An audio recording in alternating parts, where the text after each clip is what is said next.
Assalamualaikum warahmatullahi wabarakatuh.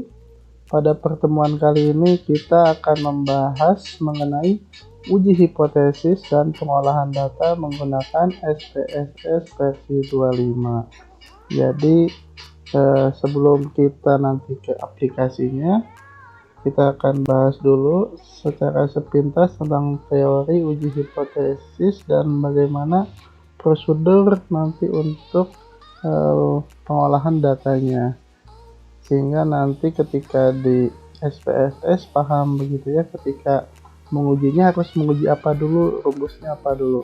Kita akan bahas dulu secara teori tentang uji hipotesis dan SPSS.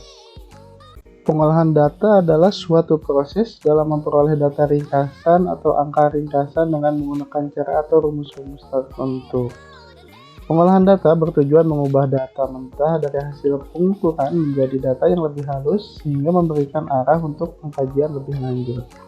Jadi pengolahan data ini bertujuan untuk mendapatkan kesimpulan dari apa yang sudah diteliti. Dengan apa? Tadi dengan rumus-rumus ya, seperti misalnya kemarin data pretest post-test misalnya Anda olah menggunakan rumus distribusi frekuensi, ukuran pemusatan data, ataupun dispersi, sehingga menghasilkan kesimpulan begitu ya dari data tersebut. Maksudnya apa? Tujuannya tercapai atau tidak gitu ya. Apakah penelitian itu berhasil atau tidak? Itu tujuan dari pengolahan data. Kita mendapatkan kesimpulan dari apa yang sudah kita teliti, khususnya data yang bersifat kuantitatif. Mengapa kita menggunakan aplikasi SPSS? Karena program ini memiliki kemampuan analisis statistik cukup tinggi serta sistem manajemen data pada lingkungan grafis. Dan program ini pun menggunakan menu-menu deskriptif dan kotak-kotak dialog sederhana sehingga mudah dipahami cara pengoperasiannya. Jadi untuk SPSS ini sebenarnya tidak harus versi 25 juga, bisa versi yang lebih bawah ataupun lebih atas gitu ya. Tapi untuk versi 25 ini versi yang agak terbaru begitu ya dari aplikasi SPSS. Jadi biasanya SPSS ini pun aplikasi statistik yang umum digunakan untuk menguji data ataupun mengolah data, dan penggunaannya pun cukup praktis kalau kita sudah tahu langkah-langkah atau rumus yang akan kita pakai nantinya. Selanjutnya kita akan bahas prosedur pengolahan data. Jadi ketika akan mengolah data kita harus mengetahui dulu prosedur yang dilakukan. Yang pertama itu parameternya. Jadi berdasarkan parameter yang ada, statistik dibagi menjadi dua, yaitu ada yang statistik parametrik dan statistik non parametrik. Yang pertama statistik parametrik, yaitu berhubungan dengan inferensi statistik yang membahas parameter-parameter populasi, jenis data interval atau rasio, distribusi data normal atau mendekati normal. Jadi statistik parametrik ini yang berhubungan dengan inferensi itu adalah pengambilan kesimpulan tentang parameter populasi berdasarkan analisa pada sampel. Jadi untuk parametrik ini tadi syaratnya datanya harus normal atau mendekati normal. Jadi di sini ada prasyaratnya. Nanti uji normalitas menggunakan uji Kolmogorov-Smirnov, Lilliefors atau Shapiro-Wilk. Tapi biasanya kita akan menggunakan yang Kolmogorov-Smirnov nanti di rumus SPSS. Yang kedua, uji homogenitas data menggunakan Levin test, Fisher-F ataupun Bartlett. Tapi kita nanti akan melihat rumusnya yang Levin test untuk uji homogenitas data. Selanjutnya yaitu statistik non parametrik. Di sini inferensi statistik membahas parameter-parameter populasi, jenis data, nominal atau ordinal, distribusi data, tidak diketahui ataupun tidak normal.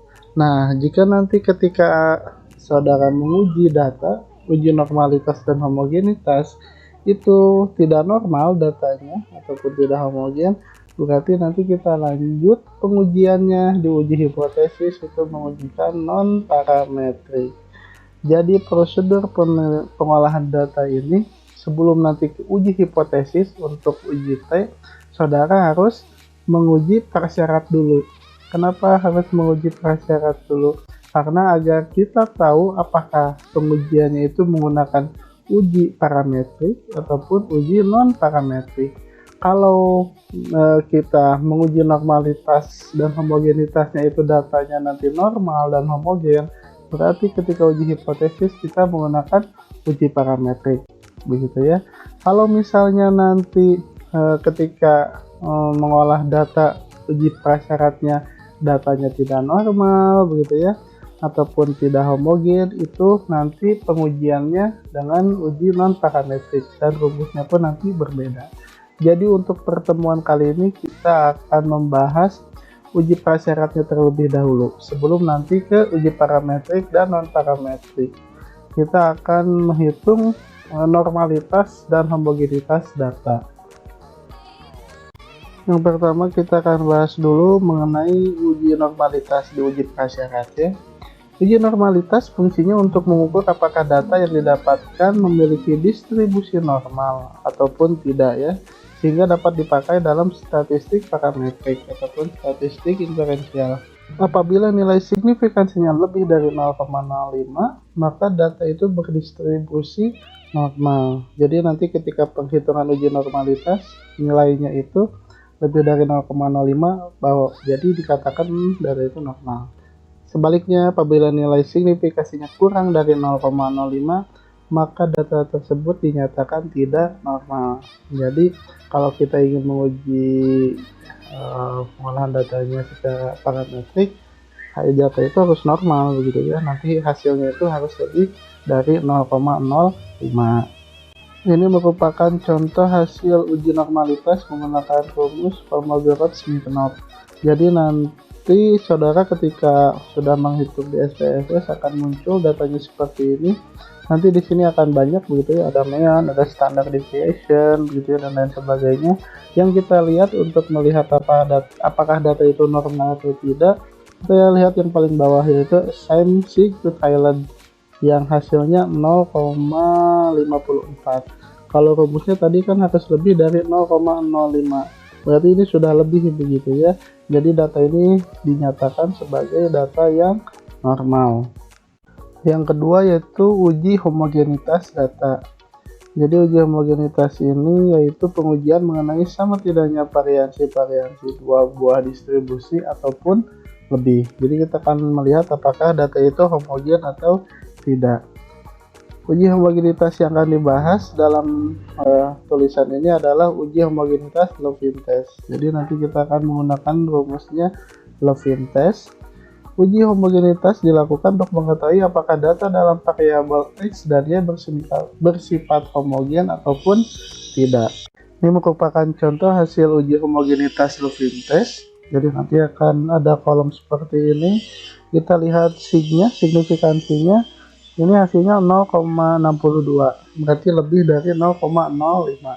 Jadi sama ya, untuk melihat data itu normal atau homogen, signifikansinya hasilnya itu harus lebih dari 0,05. Nah, sekarang di sini ada latihan begitu ya, ada data kelas eksperimen dan nilai kelas kontrol. Di sini nanti ada nilai pretest dan posttest untuk dimasukkan di SPSS. Dan ini nilai kelas kontrolnya, pretest dan posttest. Jadi nanti soalnya itu tentukan uji normalitas dan uji homogenitas data. Tadi kita uji normalitas akan menggunakan rumus Kolmogorov-Smirnov dan uji homogenitas itu menggunakan Levin test. Kita akan aplikasikan data ini nanti di SPSS. Jadi untuk yang kelas eksperimen kita akan bahas, saya akan bahas nanti bagaimana cara penghitungannya, dan untuk nilai yang kelas kontrol nanti saudara yang membuatnya sendiri. Untuk tugas di pertemuan kali ini, itu saja yang bisa saya bahas mengenai pengolahan data di uji SPSS. Untuk lebih lanjut kita akan pindah ke aplikasi SPSS. Terima kasih. Wassalamualaikum warahmatullahi wabarakatuh.